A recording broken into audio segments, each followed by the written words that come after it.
नमस्कार. आज आपण आलो आहोत पुण्यापासून अगदी जवळच असणाऱ्या आणि मराठा साम्राज्याच्या अखेरच्या साक्षीदाराकडे, म्हणजेच मल्हारगडावर. माहिती फलकाजवळून डावीकडे एक सोपी वाट जाते, पण आम्ही निवडली ती उजवीकडची, थोडी उभी आणि थरारक वाट. काही क्षणातच लागतो हा चोर दरवाजा. या चिंचोळ्या दरवाजातून गडावर शिरताना मुलांना तर खूपच मजा आली.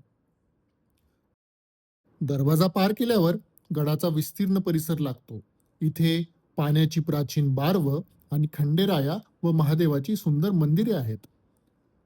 गडाच्या महाद्वारातून दिसणारं हे सह्याद्रीचं विहंगम दृश्य आणि हा सोनेरी सूर्योदय खरोखरच डोळ्याचं पारणं फेडतो.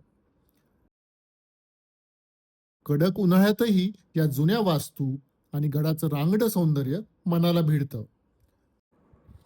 मल्हारगडाची ही सफर संपते ती या डौलदार भगव्याच्या दर्शनाने. पुढच्या पिढीला आपला इतिहास सांगायचा असेल तर या गडाला कुटुंबासोबत नक्की भेट द्या.